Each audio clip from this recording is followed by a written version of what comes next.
The fluorescent lights of the grocery store hummed faintly above the rows of stocked shelves. To most, it was just another ordinary day. But for Emily, every day felt like a battle she barely survived. Emily was a cashier, young, but with eyes that carried the exhaustion of someone twice her age. Her uniform was neatly pressed, though frayed at the edges. She worked tirelessly, never complaining, even when the lines grew long or when impatient customers snapped. But what no one saw, what no one knew, was the hunger gnawing inside her. Not just her hunger.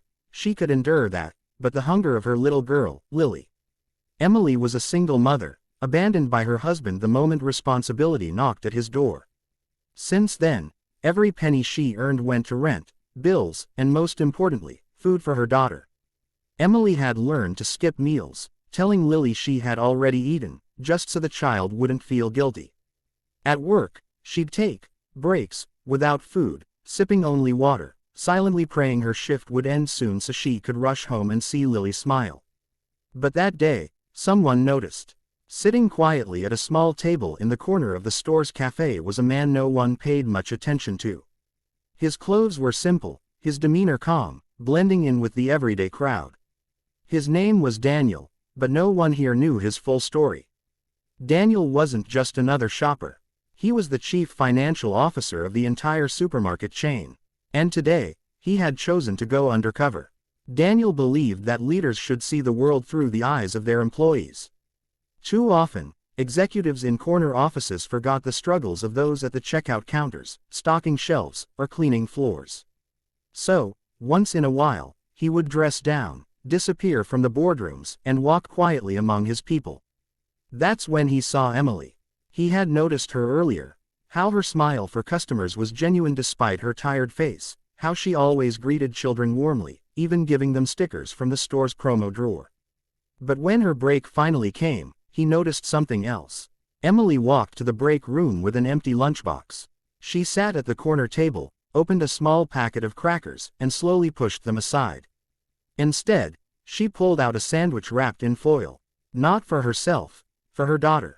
She carefully adjusted it, as if making sure it would still look fresh when she brought it home. Then, without taking a bite herself, she tucked it back into her bag and sipped water, forcing a smile to hide her own hunger. Daniel's chest tightened. Here was a woman who worked endlessly for this company, yet lived with such quiet sacrifice. He wanted to stand up right then and there, to tell her who he was and change her life on the spot. But something in him whispered, "Wait, watch, learn more." Over the next few days, Daniel returned, always undercover. He saw Emily repeat the same pattern. Skipping meals, saving food for her daughter, never complaining. He even overheard two coworkers whispering about her. "She works so hard, but I heard she's behind on rent again," one said. "Yeah, and her car broke down last week. She's been walking to work," the other replied. Daniel's heart ached. He had sat in meetings where executives debated budgets in millions, sometimes billions. Yet here was an employee living paycheck to paycheck, sacrificing everything, unseen and unheard. Then came the turning point.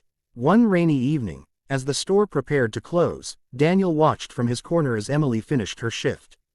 Her shoes were soaked, her coat thin against the cold. She held her daughter Lily by the hand. Daniel hadn't realized she sometimes brought her when she couldn't afford babysitting. Lily looked up at her mother with innocent trust, clutching the same sandwich Emily had saved all day. That moment broke him. The next morning, Daniel arrived at headquarters, not undercover this time. He walked into the boardroom, where the other executives sat sipping expensive coffee and preparing charts. They barely noticed him until he slammed a stack of reports onto the table. "Do any of you," he began, voice trembling with restrained anger, "have the slightest idea what some of our employees are going through?" Silence filled the room. He told them about Emily, not by name yet, but by story. About a cashier so dedicated she smiled through exhaustion, so selfless she gave up her meals to feed her child, so unnoticed that no one in the company had stopped to ask how she was surviving. Some executives shifted uncomfortably. A few looked ashamed. But Daniel wasn't done. "We approve bonuses worth hundreds of thousands for ourselves," he continued. "But the people holding this company together, our frontline workers, struggle to afford groceries in our own stores. That ends today. With his authority as CFO, Daniel pushed through an emergency fund for struggling employees, higher base pay, and a program that offered childcare support. He knew the board would resist, but he also knew the story of Emily had ignited something no statistic could silence. Finally, when all was set in motion, Daniel returned to the store. This time, he didn't hide. Emily was at her register, scanning items, when he approached. She greeted him politely, not recognizing him without the plain clothes. But when he introduced himself, her hands froze. You're the CFO," she whispered, stunned. Daniel smiled gently. "Yes, but more importantly, I'm someone who's seen your strength. Emily, I saw you sacrifice your own meals for your daughter. I saw you work with dignity, even when life pressed you down. You reminded me what true courage looks like." Her eyes welled with tears. She tried to speak, but he continued. "You're no longer invisible. Starting today, you'll receive full support, higher pay, childcare benefits, and a path for growth in this company. You've earned it 100 times over." The register beeped as a loaf of bread slid across the scanner, but Emily couldn't move. Tears rolled down her cheeks as Lily peeked out from behind her mother, holding her hand tightly. The store had fallen silent, customers and coworkers listening in awe. For the first time in years, Emily felt seen, not as just another cashier, not as a struggling single mom, but as a human being worthy of dignity and respect.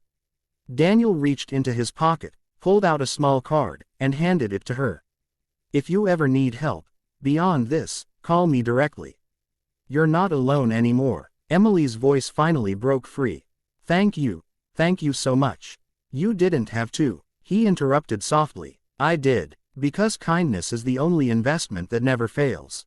The crowd applauded quietly, and for Emily, the weight she had carried for so long began to lift. That night, as she walked home with Lily, she wasn't just carrying groceries. She was carrying hope, and somewhere deep inside, she believed that maybe, just maybe, the world still had people who cared. Closing narration for YouTube ending. And so, a single act of kindness from an undercover CFO transformed the life of a struggling mother and her child forever. Sometimes, the greatest power a leader has is not found in numbers or charts, but in the courage to see the unseen. If this story touched your heart, remember, small kindnesses can change lives. Don't forget to like, share, and subscribe for more stories that remind us of the power of compassion.